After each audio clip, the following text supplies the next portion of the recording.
भारत के यशस्वी प्रधानमंत्री आदरणीय नरेंद्र मोदी जी, मंच पर विराजमान इस राज्य की महामहिम द्रौपदी मुर्मू जी, हमारे लोकप्रिय मुख्यमंत्री माननीय रघुवर दास जी, यहाँ उपस्थित पलामू, औरंगाबाद, उसके साथ साथ गया के सांसद सुशील सिंह जी, हरिमांझी जी, आदरणीय बीडी राम जी, राज्यसभा के सांसद श्रीमान गोपाल नारायण सिंह जी, भारत सरकार के मंत्री आदरणीय सुदर्शन भगत जी, राज्य सरकार के आदरणीय मंत्री सीपी सिंह जी, रामचंद्र चंद्रवंशी जी, हमारे माननीय विधायक मनिका हरिकृष्ण सिंह जी, जहां ये उत्तर कोयल जलाशय परियोजना जहां स्थित है, यहाँ के स्थानीय विधायक आलोक चौरसिया जी, माननीय प्रधानमंत्री जी,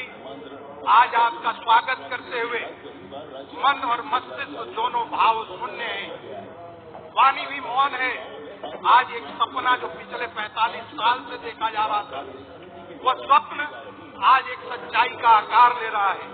पलामू की इस पावन धरती पर राजा मेदिनी राय के उर्वरा भूमि पर, माटी पर शहीद नीलांबर पीताम्बर के रक्त से सिंचित पलामू की सोनित धरती पर हम आपका अभिनंदन करते हैं कि पलामू के सुखाड़ से मुक्त कराने के लिए आपने फिर जल के माध्यम से हमको जीवन दान देने की एक शुरुआत की है।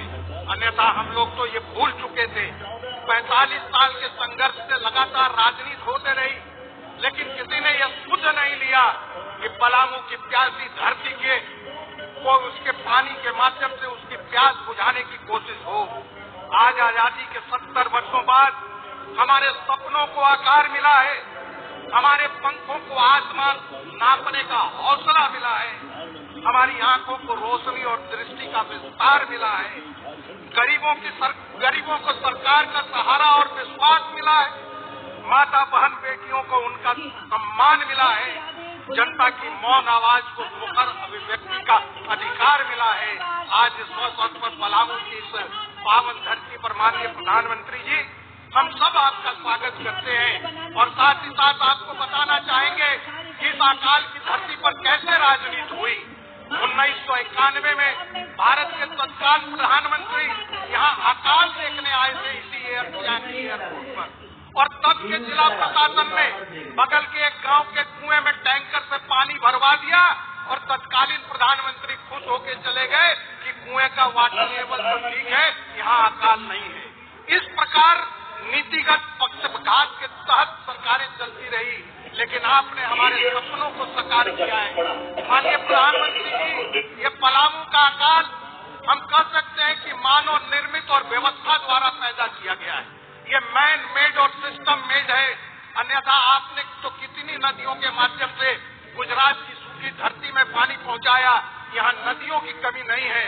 उत्तर कोयल के अतिरिक्त अमानत, औरंगा, मलय, बतरे, स्वर्ण, सुनरे, चाको, कनहर, पीरी, जमुनिया, अनेकों नदियां हैं, लेकिन 70 साल की आजादी के बाद किसी ने यह सुध नहीं लिया कि पलामू की इस धरती को के माध्यम से धरती का प्यास बुझाकर लोगों को हम अनाज दे सकें, लोगों को जीविका दे सकें।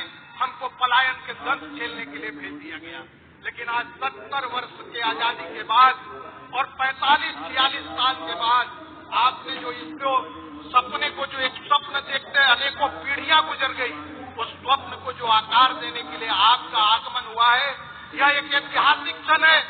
आज यहाँ एक इतिहास रचते हुए हम सब देख रहे हैं, और खास करके मैं व्यक्तिगत रूप से इसलिए भी इससे जुड़ा हूँ कि मेरे पिता ने कभी इस परियोजना, स्वर्गीय केदारनाथ सिंह ने इस परियोजना में काम किया था।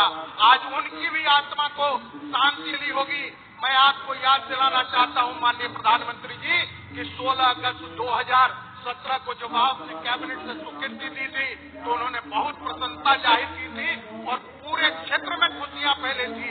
आज उसको साकार करने के लिए पलामू की इस पावन धरती पर पूरे झारखंड की जनता और पलामू और चतरा लोकसभा की जनता के साथ साथ बिहार की जनता की तरफ से हम आपका स्वागत करते हैं।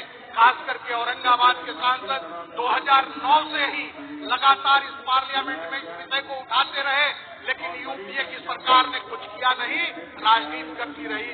तो आज बिहार के मगध प्रमंडल और पलामू और चतरा लोकसभा की तमाम जनता के साथ साथ झारखंड की जनता की तरफ से पावन की इस वीर धरती पर आपका हार्दिक अभिनंदन है, आपका स्वागत है, आपका वंदन है। ये आई आपने पलामू को प्यास को बुझाने के स्वप्न को साकार किया है। धन्यवाद। वंदे मातरम। स्वागत संबोधन हेतु बहुत बहुत